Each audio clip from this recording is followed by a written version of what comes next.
주님 감사드리고 또 영광 돌리는 그런 예배가 되는 줄로 믿습니다. 함께 기도하시고 함께 기도하겠습니다. 하나님, 저희를 모아주셔서 감사합니다. 우리 가운데서 하나님 아버지 정말 주님의 임재하시는 아버지 정말 느끼고 가득 채워서 또 하나님 아버지 또 나아가 아버지 정말 승리하는 저희들 되게 하여 주시옵소서. 이 예배 가운데 함께 하시는 주님, 우리의 아버지 작은 목소리지만 정말 주님을 향하여 아버지 크게 외칠 때에 주님의 이름이 높여지게 하시고 또 저희들의 하나님 아버지 그 선포함이 아버지 온 세상에 퍼질 수 있도록 아버지 함께하여 주시옵소서. 우리 예배를 아버지 신님과 함께 하실 것을 믿사옵고 예수 그리스도 이름으로 기도합니다. 아멘.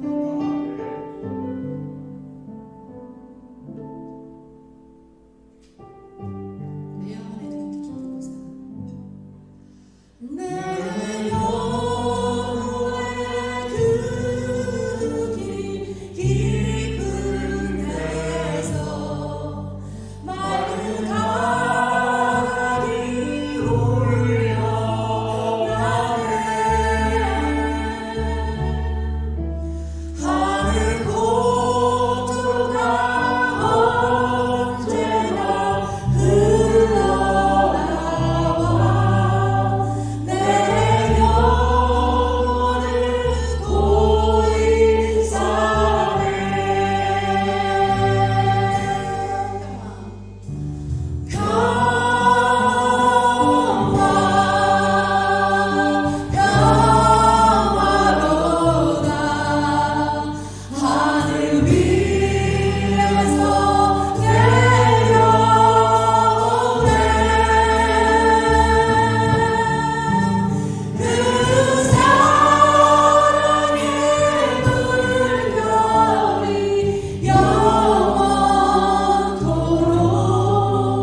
이번 주에 하나님께서 주신 말씀이 있었습니다. 여러분들하고 함께 쉐어하고 싶었는데요.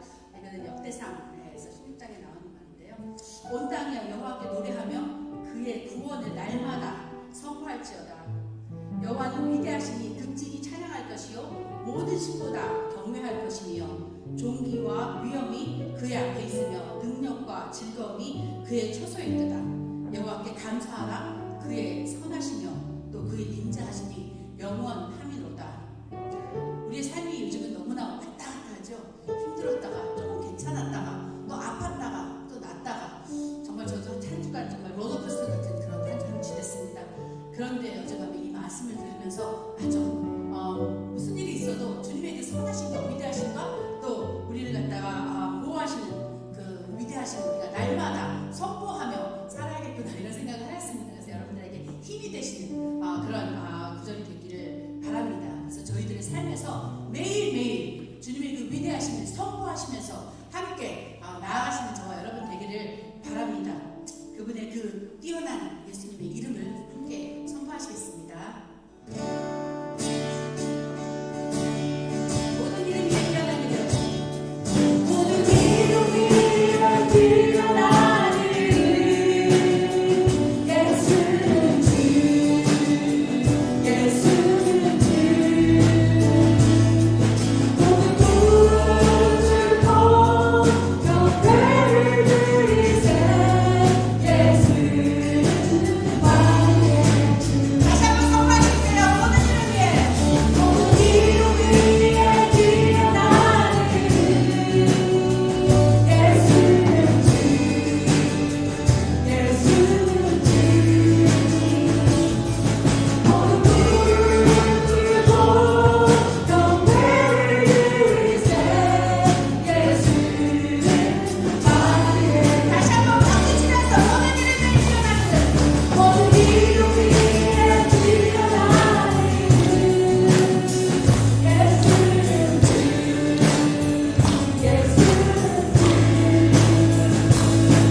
모든 무릎 꿇고 경배를 드리세. 예수는 왕의 주, 예수는 주, 예수는 주.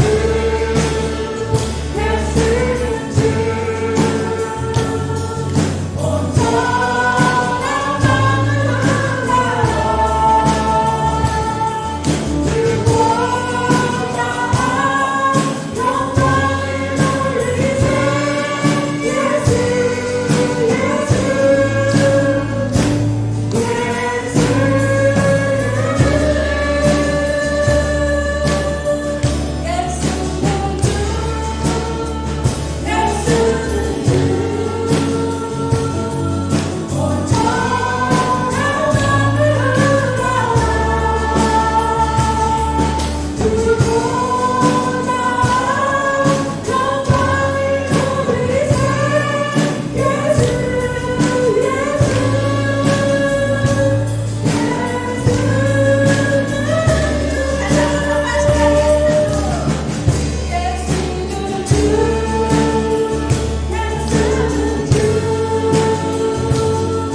존귀하신 주님의 이름을 함께 찬양하고 한 목소리로 주님 앞에 서는 그 우리들이 너무나 멋있는 것 같아요.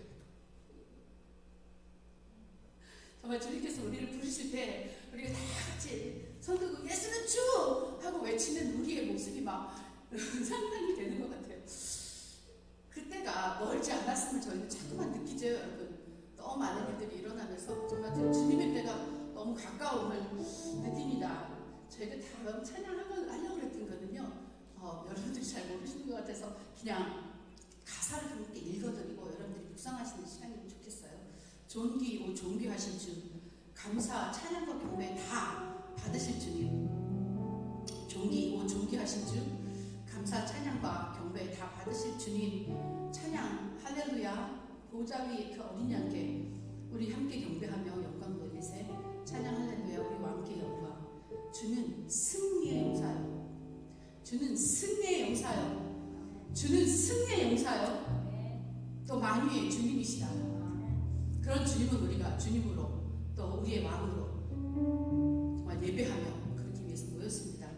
우리가 어느 곳에 있든지 함께 예배드리시며 정말 주님 앞에 나오시는 저와 여러분 되기를 바라고 또 축복합니다. 함께 예배자 찬양하시겠습니다. 아무도 예배하지 않는 그곳에서 주를 예배하리라. 아무도 찬양하지 않는 그곳에서 나 주를 찬양하리라. 내가 밟는 모든 땅 주를 예배하게 하소서. 주의 보혈로 덮어지게 하소서. 내가 선 이곳이 주의 거룩한 곳이 되게 하소서.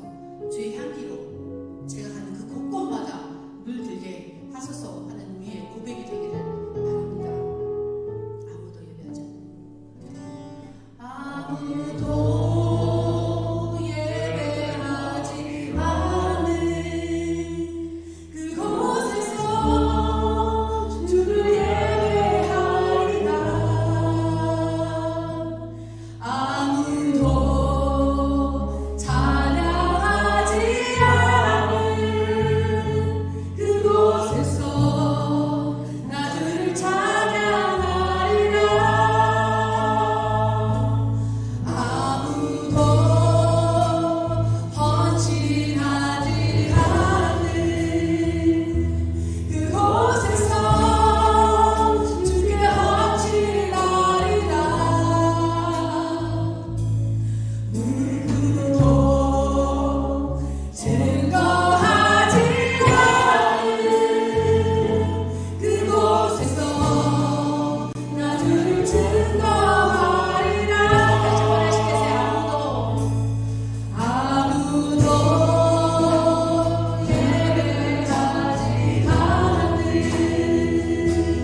우리 이 시간 다 같이 사도신경 하심으로 신앙 고백 드립니다. 전능하사 천지를 만드신 하나님 아버지를 내가 믿사오며 그 외아들 우리 주 예수 그리스도를 믿사오니 이는 성령으로 잉태하사 동정녀 마리아에게 나시고 본디오 빌라도에게 고난을 받으사 십자가에 못 박혀 죽으시고 장사한 지 사흘 만에 죽은 자 가운데서 다시 살아나시며 하늘에 오르사 전능하신 하나님 우편에 앉아 계시다가 저리로서 산 자와 죽은 자를 심판하러 오시리라. 성령을 믿사오며 거룩한 공회와 성도가 서로 교통하는 것과 죄를 사하여 주시는 것과 몸이 다시 사는 것과 영원히 사는 것을 믿사옵나이다. 아멘. 먼저 교회 소식 전해드리도록 하겠습니다. 중계 대신방 기간입니다. 신방 받기를 원하시는 분들은 목장 리더나 저에게 말씀해 주시면 이렇게 신방을 하도록 하겠습니다. 저는 내일부터 수요일까지 이 기도원을 좀 다녀옵니다. 위에서 기도해 주시기 바랍니다.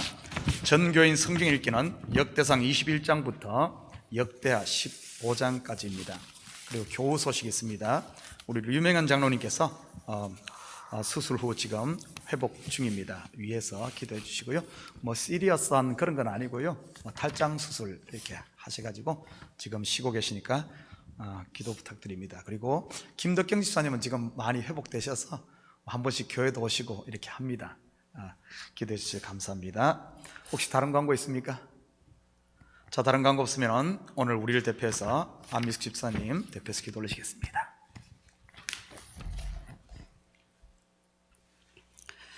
온 땅에 여호와께 노래하며 그의 구원을 날마다 선포할지어다. 여호와는 위대하시니 극진히 찬양할 것이요 모든 신보다 경외할 것이며 존귀와 위엄이 그의 앞에 있으며 능력과 즐거움이 그의 처소에 있도다. 아멘. 여호와의 선하시며 그의 인자하심이 영원하미로다. 하나님, 정말 저희가 하나님 정말 섬기는 하나님, 우리의 모든 삶을 드리는 하나님은 정말 위대한 하나님이신 것을 다시 한번 선포합니다.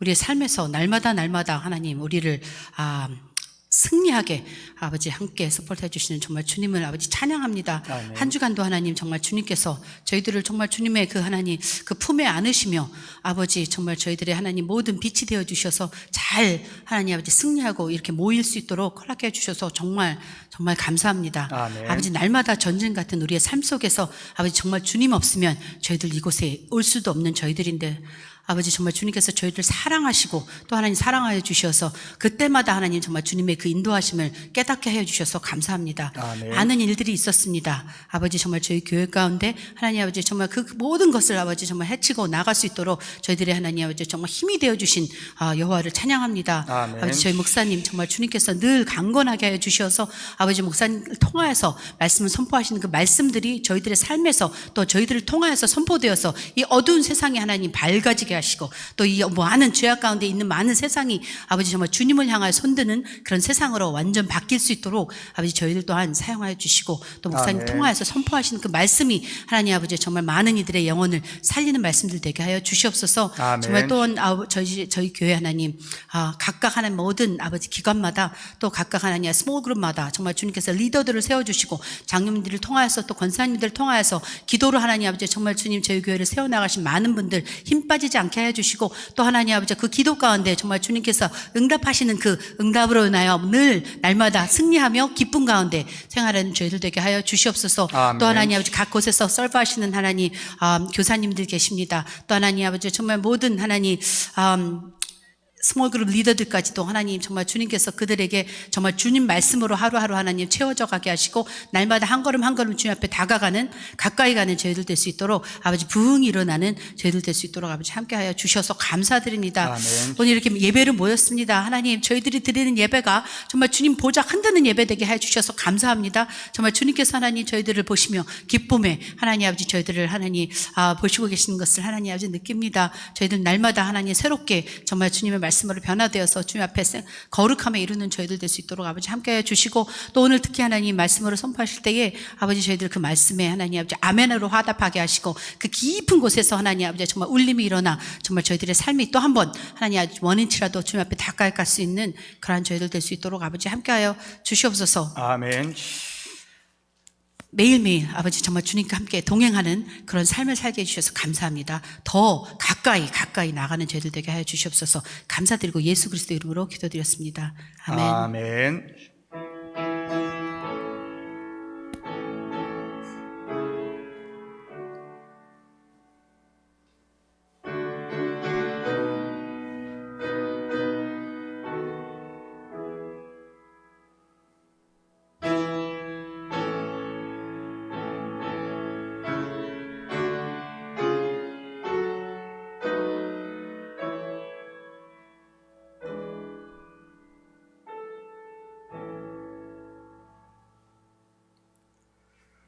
자, 오늘 이 시간 하나님께서 우리에게 주시는 하나님 말씀은 누가복음 12장 1절에서 12절까지 말씀입니다. 누가복음 12장 1절에서 12절, 저와 여러분이 한 절씩 이렇게 나누어서 교독하도록 하겠습니다. 그동안에 무리 수만 명이 모여 서로 밟힐 만큼 되었더니 예수께서 먼저 제자들에게 말씀하여 이르시되 바리새인의 누룩 곧 외식을 주의하라.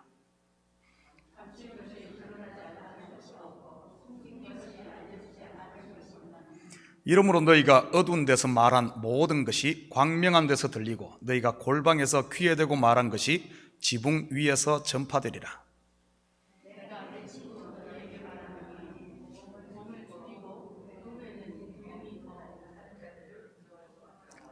마땅히 두려워할 자를 내가 너희에게 보이리니 곧 죽인 후에 또한 지옥에 던져 넣는 권세 있는 그를 두려워하라.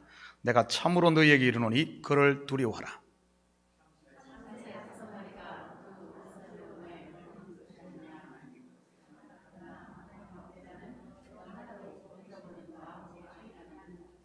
너희에게는 심지어 머리털보다도 다 세신 바 되었나니 두려워하지 말라. 너희는 많은 참새보다 더 귀하니라.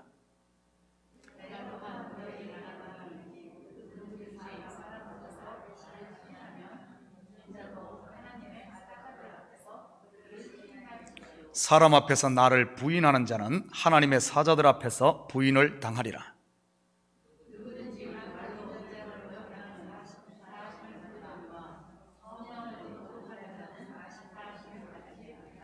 사람이 너희를 회당이나 위정자나 권세 있는 자 앞에 끌고 가거든 어떻게 무엇으로 대답하며 무엇으로 말할까 염려하지 말라.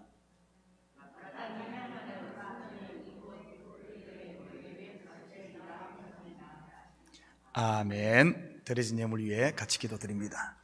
사랑의 아버지 하나님, 참으로 감사드립니다. 지난 한 주간도 저희들 주께서 부활 신앙으로 세상 가운데서 생명을 누리며 살게 하시니 참으로 감사를 드립니다. 아버지 하나님, 우리에게 일할 터전과 일할 수 있는 건강 허락하셔서 열심히 땀 흘리게 하시고 그 수고의 열매를 거두게 하신 하나님, 이 시간 우리의 마음을 담고 정성을 담은 예물을 주님 앞에 올려드립니다.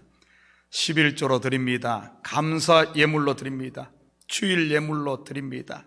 아버지 하나님, 자원하는 마음으로 드리는 이 예물 하늘 곳간에 온전히 쌓이게 하시고 드린 손길들마다 복되게 하사 하늘의 평강과 땅의 기름짐을 마음껏 누릴 수 있도록 우리 주님 도와주시옵소서. 악한 것들 틈 못하게 주께서 눈동자와 같이 보호하시고 저들의 삶의 여정 가운데 성령께서 친히 동행하심을 믿고 아버지 하나님 순종하며 따라갈 수 있는 저희들 되게 도와주시옵소서. 잠시 잠깐의 어려움이 있다 할지라도 거기에 주저앉거나 낙심하지 않도록 주님 붙드시고 무너진 곳을 주님의 힘을 덧입어 다시 세워나가는 우리 식구들 다 되게 도와주시옵소서.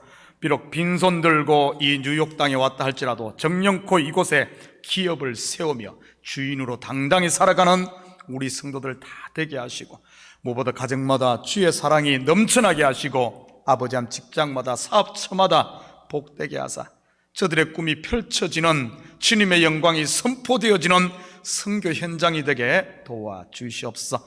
주신 자녀들에게는 지혜와 명철을 더하시고 저들 속에 있는 하나님의 꿈을 발견하여 그들이 아버지 한 주님 뜻을 쫓아 믿음 안에서 잘 성장하고 이 사회의 기쁨이 되며 교회의 기쁨이 되며 가정의 즐거움이 되는 자녀들 될 수 있도록 우리 주님 도와주시옵소서. 예물이 쓰는 꿈마다 주의 영광 드러나게 하시고 영혼 구령사업과 선교사역과 구제사에게 온전히 쓰일 줄 믿사오며 이 모든 말씀 예수님의 이름으로 기도드립니다. 아멘. 좋은 아침입니다. 우리가 옷을 입을 때 첫 단추를 잘 끼우는 게 중요합니다. 첫 단추를 제 위치에 끼우지 못하면 나머지 단추를 아무리 잘 끼워도 옷 매무새가 나지를 않지요. 바로 오늘 읽은 본문도 마찬가지인 것 같습니다. 얼핏 보면 이 말 저 말 여러 권면을 하는 것처럼 보입니다. 먼저는 바리새인들의 이 외식을 주의하라고 했지요. 바로 이어는 나오는 것이 말 조심해라, 다음에 두려워할 자를 두려워해라, 그 다음은 또 두려워하지 말라, 사람들 앞에 나를 시인하라, 마지막이 염려하지 말라입니다. 그런데 오늘 본문도 이 첫 단추를 바로 끼우고 보면 하나의 이야기임을 알 수 있습니다. 제가 누가복음 강해를 하면서 나오는 핵심 원리가 바로 one for all 이지요. 하나면 족하다는 말입니다. 그 하나가 무엇이겠습니까? 바로 예수 그리스도이지요. 오늘 본문도 이 하나에 대한 이야기입니다. 1절 같이 봅니다. 그동안에 무리 수만 명이 모여 서로 밟힐 만큼 되었더니 예수께서 먼저 제자들에게 말씀하여 이르시되 바리새인의 누룩 곧 외식을 주의하라. 현대인은 숫자에 아주 민감합니다. 특히 예수 믿는 사람들이 더 그런 것 같습니다. 왜냐하면 사람의 숫자가 많다는 것을 곧 부흥으로 인식하기 때문이지요. 그동안에 무리 수만 명이 모였네요. 그렇다면 이 그동안이라는 말은 무엇을 하는 동안을 말하는 것일까요? 바로 앞에 어떤 사건이 있은지 보면 알겠지요. 지난주가 부활주일이라 설교 주제를 잠시 다른 것으로 했었는데 11장에 보면 바리새인들과 율법사들을 향해 예수님께서 화를 선포해 주셨습니다. 속된 말로 대놓고 깐 겁니다. 그랬더니 무리 수만 명이 몰려와 밟힐 만큼 되었네요. 예수님의 공생애 중 이런 큰 무리는 주로 언제 모였습니까? 바로 표적이나 기적을 행하고 병자를 고쳤을 때입니다. 그런데 본문에서는 그런 이야기가 전혀 없는데도 수만 명이 모였습니다. 여러분에게 질문 하나 하겠습니다. 그렇다면 이 군중들은 예수님께 호의적인 사람들이었을까요? 아니면 적대적인 무리였을 것 같습니까? 목사들 까면 성도들이 좋아하고 정치인들 비판하면 민중들이 열광하듯 예수님께서 종교 지도자들을 냅다 까니까 속이 시원해서 예수님 응원하러 모인 무리들일까요? 그건 우리 생각이고요. 죄송하지만 이 무리는 정반대의 사람들입니다. 예수님께서 바리새인들의 외식을 책망하자 옆에 있던 율법사들이 무엇이라고 했습니까? 선생님, 이렇게 말씀하시면 우리까지 모욕하심이니다. 이렇게 말했지요. 그때 예수님께서 화 있을진전 너희 율법사들이여 하며 그들도 또한 책망을 했습니다. 당시 바리새인들과 율법교사들은 존경받는 사람들입니다. 한마디로 율법의 실천 부분에서는 바리새인들이 본을, 이론에서는 율법교사였지요. 그렇다면 이 두 그룹을 책망했을 때 다음은 누가 나서서 따질 것 같습니까? 바로 이들을 존경하던 유대인들이지요. 오늘 본문의 무리 수만 명이 바로 이들입니다. 한마디로 이제는 때로 몰려와서 이렇게 예수님께 항의하는 것이지요. 당신 말이야, 그렇게 말하면 우리 민족 전체를 모독하는 거야. 당신 친일파지? 친일파가 아니라 친로마파지? 오늘 본문이 바로 이런 분위기입니다. 서로 밟힐 만큼 되었다는 말의 뉘앙스는 아차했다가는 밟혀 죽게 생겼다는 뜻이지요. 다윗의 시편을 인용하면 천만인이 나를 둘러 진친 것이요, 엘리사의 이야기를 빌리자면 아람 군대가 산을 포위한 겁니다. 적대적인 사람 서너 명만 둘러싸도 저 같은 사람은 몸이 얼어버리는데 수만 명의 무리가 둘러싸니 제자들 완전 패닉 상태 아니겠습니까? 그때 그때 예수님께서 제자들에게 바리새인들의 누룩 곧 외식을 주의하라고 하네요. 무슨 뜻일까요? 먼저는 수에 겁먹지 말라는 말입니다. 알고 보면 이러한 상황이 어찌 예수님과 지금 제자들만 그러겠습니까? 세상 가운데 사는 성도의 삶 자체가 알고 보면 이런 상황이지요. 그래서 예수님께서 제자들에게 내가 너희를 보냄이 양을 이리 가운데 보낸 것 같다고 하셨지 않습니까? 여러분의 삶의 상황은 어떻습니까? 말 안 해도 첩첩산중이겠지요. 당장 우편함만 열어도 수많은 빌들이 우리의 호주머니와 우리의 마음을 옥죄고 있지 않습니까? 집세, 각종 보험료, 텍스, 전기빌, 차 모기지 빌, 핸드폰 빌, 인터넷 빌, 한마디로 빌 하잖아요. 그뿐입니까? 요즘에는 무슨 눈에도 안 보이는 수많은 이 바이러스 공포까지 우리를 옥죄오지요. 메르스, 사스, 에볼라, 그리고 지금 세계를 얼어붙게 한 코로나 바이러스 등 말이지요. 자식 걱정은 어쩌고요? 대학만 졸업시키면 걱정 끝날 것 같았는데 그렇던가요? 거기다가 웬 쓸데없는 잘못된 종말론인이 하는 음모론까지 주위에서 난리를 치지 않습니까? 무슨 코로나 바이러스 백신 맞으면 666 표 맞는다나 뭐 하면서 말이지요. 이런 말도 안 되는 헛소리에 딱 맞는 속된 표현이 있지요. 귀신 신나라 까먹는 소리. 바리새인들의 누룩 곧 외식을 주의하라. 둘러선 무리, 산적한 문제, 사방에서 들려오는 소문으로 인해 요동하지 말라는 말입니다. 예수 믿는 사람들이 왜 이런 것에 빌빌빌 하는 줄 아십니까? 주의를 안 해서 그렇습니다. 그렇다면 예수님께서 말씀하신 바리새인들의 누룩 곧 외식이 무엇일까요? 먼저 외식이라는 말은 겉과 속이 다르다는 뜻이지요.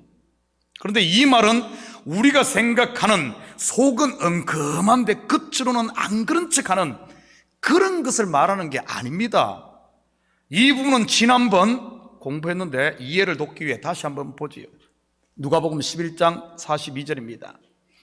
화 있을진저 너희 바리새인이여 너희가 박하와 운향과 모든 채소의 11조는 들이되 공의와 하나님께 대한 사랑은 버리는도다. 그러나 이것도 행하고 저것도 버리지 말아야 할지니라.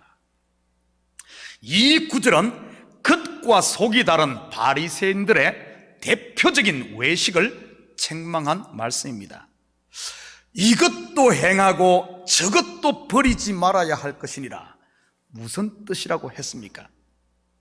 이것을 통해 반드시 저것에 도달해야 한다는 말입니다. 저것에 도달하지 않고 이것만 붙들고 있는 것이 곧 외식이라는 말이지요. 그렇다면 이것은 무엇입니까?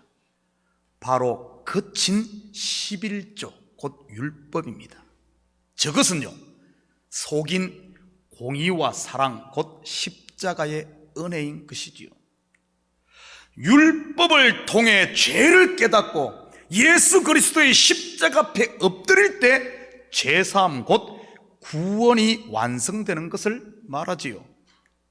다른 그림으로 설명을 하면 6일 동안 일을 했으면 안식일의 쉼으로 하나님의 안식에 들어가는 것입니다.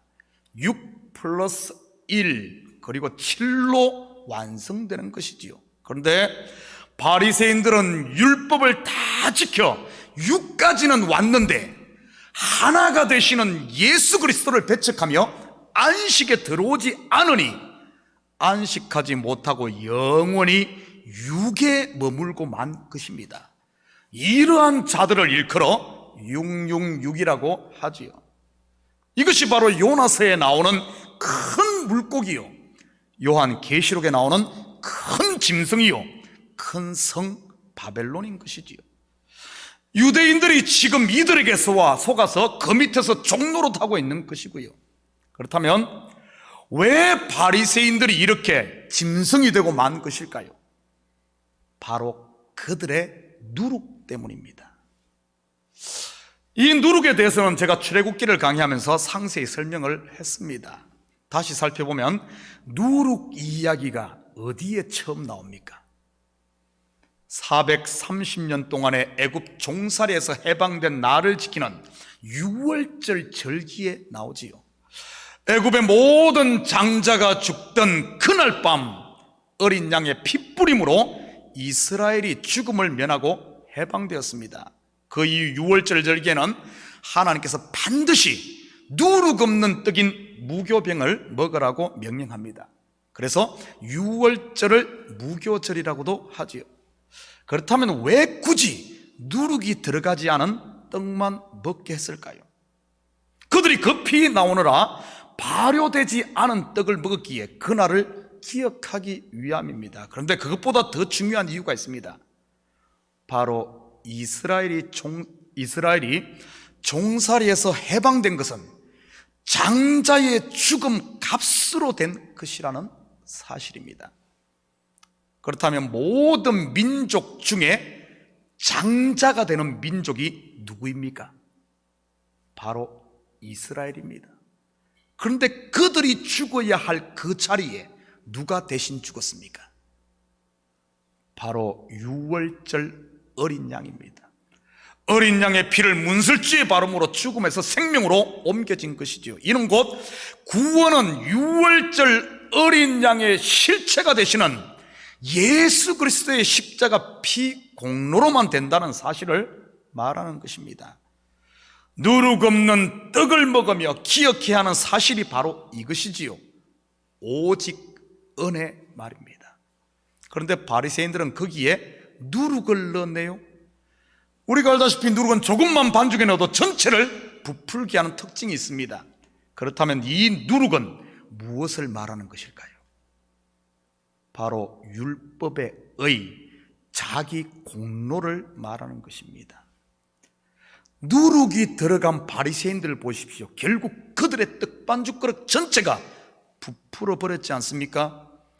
율법의 의로 스스로 의인이라고 자부하며 예수를 배척하고 있으니 말이지요. 그러니 하나님의 은혜를 받지 못하고 율법에 머무는 외식을 하고 있는 것입니다. 이것도 행하고 저것도 버리지 말아야 함에도 불구하고 저것 곧 속의 것을 버린 것이지요. 공의와 사랑의 완성으로 오신 예수 그리스도의 십자가의 은혜를 말입니다. 이 누룩을 제하는 이야기는 성경 전체의 핵심이기도 합니다. 아브라함의 예를 들어볼까요?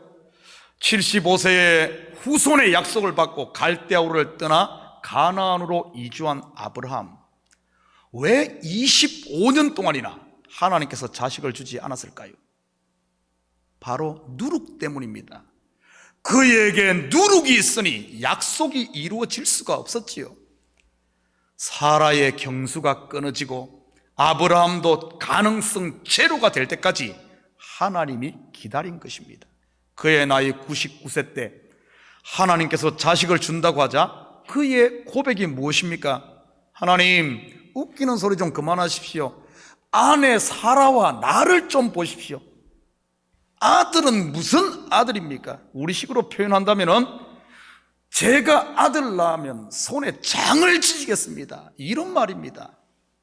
무엇을 말하는 것입니까? 이삭을 낳는 것, 곧 우리가 하나님의 자녀로 거듭나는 것은 우리의 의는 제로, 100% 하나님의 은혜로만 된다는 뜻이지요.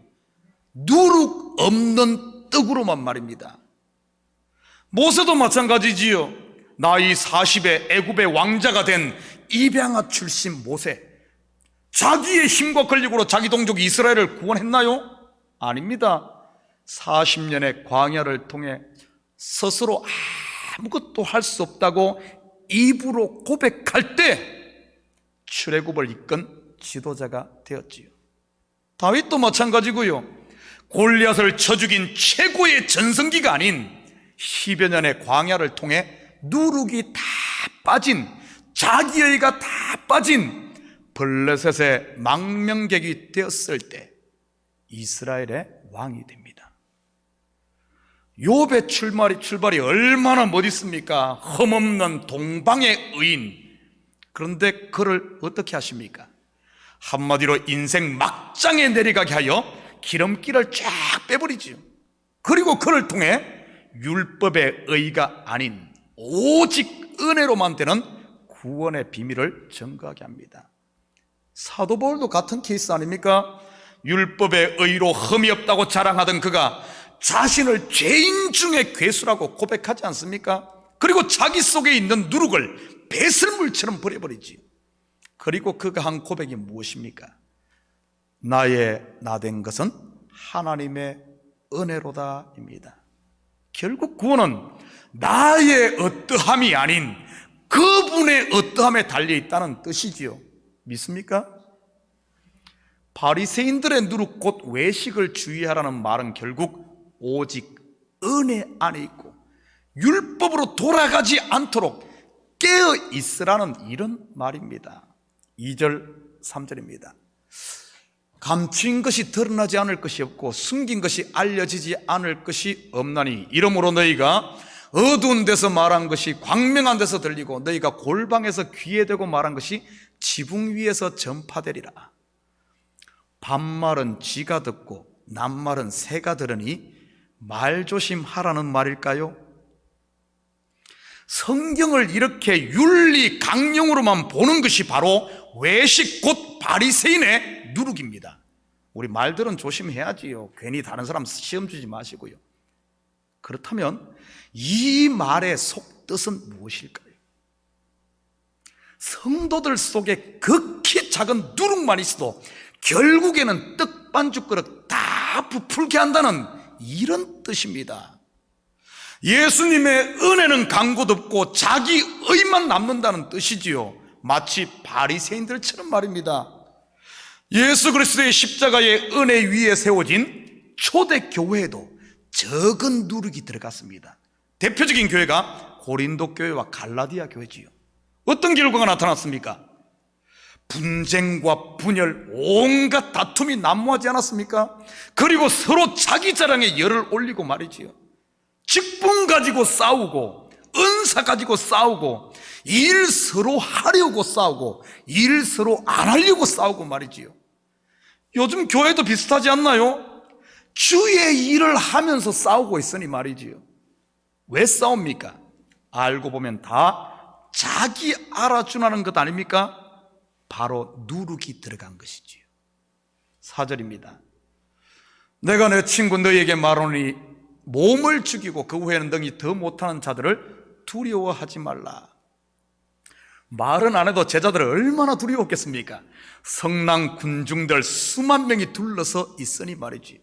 그렇다면 어떻게 이런 상황 가운데 두려워하지 않을 수 있을까요? 타조에게서 지혜를 배워볼까요? 타조는 맹수가 쫓아오면 막 도망가다가 머리만 모래 속에 집어넣는다고 하더군요. 뭐 연구 없다 뭐 이런 식이요. 뭐 사실인지 아닌지는 제가 잘 모르겠습니다. 저는 1년에 한두 번 정도 목사님들과 낚싯배를 탑니다. 예전에는 안 그런데 요즘에는 파도가 조금만 높아도 멀미를 합니다. 아니 나이 들었나 봐요. 멀미가 날 때 어떻게 하면 될까요? 파도를 쳐다보면 물속으로 그냥 빠져드는 것 같아 더 멀미를 합니다. 그런데 파도를 보지 않고 먼 바다를 이렇게 보고 있으면 괜찮습니다. 그러면 멀미는 안 하는데 낚시 안 하고 돈 주고 낚싯배 타고 먼 바다만 찾아보고 있으면 고기 잡는 것은 그냥 물 건너가지요. 무슨 말입니까? 신앙생활에서 사람 바라보고 문제 쳐다보고 보이는 것에 마음을 빼앗기지 말라는 말입니다. 그러다 보면 외식 곧 누룩이 들어가니까요. 그러면 성도는 무엇을 바라보아야 할까요? 5절입니다. 마땅히 두려워할 자를 내가 너희에게 보이니 곧 죽인 후에 또한 지옥에 던져넣는 권세 있는 그를 두려워하라. 내가 참으로 너희에게 이르노니 그를 두려워하라. 이 말은 너 말 안 들으면 하나님이 지옥 보내니 두려워하라 이런 말 아닙니다. 오히려 정반대의 말이지요. 온전히 하나님만 바라보라는 말입니다. 바로 이어지는 구절에서 그것을 확인할 수 있죠. 7절입니다. 너희에게는 심지어 머리털까지도 다 세신 바 되었나니 두려워하지 말라. 너희는 많은 참새보다 더 귀하니라. 참새 5마리가 2아사레온에 팔리는 하찮은 참새도 더 가치없는 우리의 머리털까지도 다 세신 바 되시는 하나님이 우리 아버지인데 왜 두려워하느냐 이 말입니다. 여러분은 지금 여러분을 붙들고 계신 전능자 하나님의 손을 바라보고 계십니까? 아니면은 첩첩산중으로 둘러싼 문제와 성난 군중과 이리 때만 바라보십니까? 그렇다면 왜 예수님께서 수만 명의 군중들이 둘러선 이 상황에서 제자들에게 이런 말씀을 하시는 것일까요? 그 이유는 바로 세상에서의 성도의 삶이 이렇다는 것을 보여주는 것이지요. 11절 12절입니다. 사람이 너희를 회당이나 위정자나 권세 있는 자 앞에 끌고 가거든 어떻게 무엇으로 대답하며 무엇으로 말할까 염려하지 말라. 마땅히 할 말을 성령이 곧 그때에 너희에게 가르치시리라 하시니라. 그렇다면 사방이 우겨싸움을 당한 이러한 세상 가운데 성도는 어떻게 살아야 할까요? 바로 이리들 가운데 양으로 사는 것 말이지요. 성령이 너와 함께하며 인도하니 염려하지 말라고 하시네요. 여러분은 조행길을 운전할 때 어떻게 합니까? 아마 다들 내비게이션을 켜고 가겠지요. 내비게이션으로 여행을 많이 해보신 분들은 비록 그곳이 낯선 곳이라 할지라도 아무 걱정 안 합니다. 왜냐하면 그냥 시킨 대로 가면 되니까요. 하나님께서는 천국 가는 내비게이션을 우리의 신비에 인으로 새겨주셨습니다. 바로 인도자이시며 돕는 성령님을 말이지요. 괜히 좀 아는 척 하면서 여기저기 들려보고 샛길로 했다가는 결국 스트레스만 받습니다. 여행이 아니라 골탕만 먹기 일쑤지요. 자식을 어떻게 키워야 할지, 돈을 어떻게 하면 더 많이 벌지, 어떻게 하면 좀 더 오래 살지 너무 머리 싸매고 고민하지 마시기 바랍니다. 사방에 둘러선 성난군중, 여기저기 어르렁거리는 이리때 산더미같이 덮칠 것 같은 문제들 그만 쳐다보시기 바랍니다. 무엇으로 대답하며 무엇으로 말할까도 염려하지 마시기 바랍니다. 결국 그 염려와 두려움이 누룩 곧 외식을 쫓게 만드니까요. 성령이 저와 여러분의 길을 때를 따라 인도하고 계시는 줄 믿으시기 바랍니다. 성령의 소리, 성령의 감동, 성령의 세미한 손길을 놓치지만 않는다면 말이지요. 사랑하는 성도 여러분, 여러분의 문제를 여러분이 쥐고 있는 한 그것은 여러분을 짓누르는 짐일 뿐입니다. 대신 그 문제를 주님 앞에 맡기는 순간 그 문제는 은혜의 통로, 축복의 통로가 되는 것이지요. 우리가 싸워야 할 싸움은 바로 뒤돌아보고픈 유혹, 곧 바리새인들의 누룩이 들어오지 않도록 깨어있으며 매 순간순간 주님 앞에 우리의 신앙을 고백하는 것인 줄 믿습니다. 저는 오늘 설교의 결론을 김정준 목사님이 쓴 나는 주님의 것이다 라는 시 한 편으로 대신하고자 합니다. 이 고백이 저와 여러분의 고백이 되었으면 좋겠습니다. 나는 주님의 것이외다. 내가 주님의 것이 되고자 원하기 전에 주님은 나를 주님의 것이라 말씀했나이다. 내 부모 형제에게서 선함이 없고 내 자신에게서 아무 의로움이 없지만 그저 주님은 나를 주님 것이라 말씀하나이다. 내 과거나 현재도 죄뿐이요 또 내 미래도 거룩한 보증을 할 수 없건만 그저 주님은 나를 주님 것이라 말씀하나이다. 주님이 이것을 주님의 소유물로 하셨어도 천지나 역사에 털끝만한 변함이 없겠지만 주님은 그저 주님 것이라 말씀하나이다. 이것을 주님의 소유로 하시오면 주님이 이것 위에 마음 쓰시기 괴로우실 텐데 그래도 주님은 주님의 것이라 하시나이다. 주님은 나를 주의 것이라 하시지만 이것은 또 몇 번이나 주님을 반역할지 모르겠는데 그래도 주님은 주의 것이라 말씀하나이다. 이것이 주님 것됨으로 주님의 곡간이 부해질 것 아니건만 그래도 주님은 너는 내 것이라 하나이다. 내게는 배암 같은 간사함이 있고 표범 같은 악독함이 있사온데도 주님은 그래도 너는 내 것이라 하나이다. 내 교만이 바벨탑처럼 높고 내 비루함이 숲풀처럼 우거졌건만 그래도 주님은 너는 내 것이라 하나이다. 음부도 내 흑암에 비할 바 못되고 우주도 오히려 내 죄악보다 적건만 그래도 주님은 너는 내 것이라 말씀하나이다. 주님, 이것이 주님의 소유의 하나이오니 쓰셔도 당신 뜻, 또 버려도 당신의 뜻이외다. 다만 당신의 뜻만이 이루어지사이다. 이 한 주간도 우리의 모든 것을 주님께 맡김으로 세상과 같이 흔들리지 마시고 참된 마음의 자유함을 누리며 사는 이런 복된 한 주가 되기를 주님의 이름으로 축복합니다. 같이 기도합니다. 사랑의 아버지, 참으로 감사를 드립니다. 둘러선 무리 쳐다보다가 나도 모르는 사이에 아버지 하나님 바리새인의 누룩 외식에 물들지는 않습니까? 우리 속에 있는 은혜를 다 잊어버리지는 않습니까? 하나님, 온전히 주님만 바라보며 주님께 맡기고 자유함을 누림으로 아버지 하나님 외식이 아닌 참으로 은혜를 만방에 선포하며 그 은혜 속에 살아가는 저희들 되게 도와주시옵소서. 사방으로 우겨싸움 당할지라도 우겨싸움 당하지 않는 우리 성도들, 세상이 감당할 수 없는 이런 삶을 사는 저희들 될 줄 믿사오며 이 모든 말씀 예수님의 이름으로 기도드립니다. 아멘. 자, 우리 다 같이 자리에서 일어나셔서 찬송 545장 들으시면서 들으신 후에 축도로 예배를 마칩니다. 찬송 545장입니다.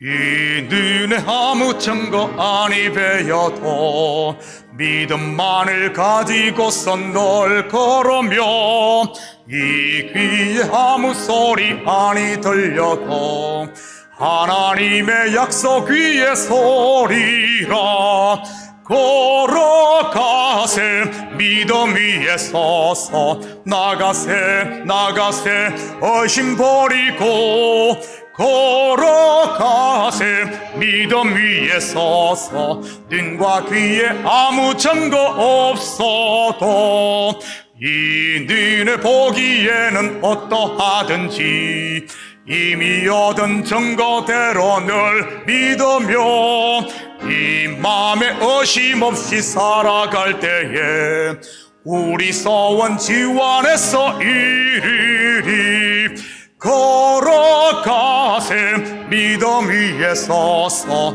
나가세 나가세 의심 버리고 걸어가세 믿음 위에 서서 눈과 귀에 아무 증거 없어도 주님의 거룩함을 두고 맹세한 주 하나님 아버지는 참 미쁘다.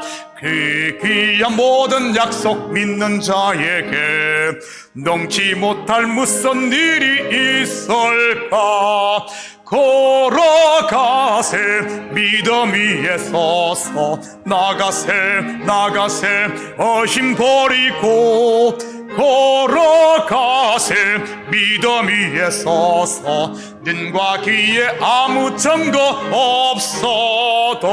없어도 이제는 우리 주 예수 그리스도의 은혜와 하나님 아버지의 무한대하신 사랑하심과 성령님의 감화 감동 충만 역사 위로하심이 이 한 주간도 우리의 닥친 주위의 사람들과 주위의 문제만 바라볼 것이 아니라 믿음의 눈을 열어 우리의 길을 인도하시고 우리와 영원토록 함께 하시는 성령 임마누엘을 역사하시는 주님을 바라보며 자유하며 두려워하지 말고 담대하게 감사하며 그리스도인으로 살기를 원하는 사랑하는 성도들 머리 위와 저들 가정 위와 사업 위에 그리고 고국에 두고 부모 형제들 머리 위에 이제로부터 영원토록 함께 있을지어다.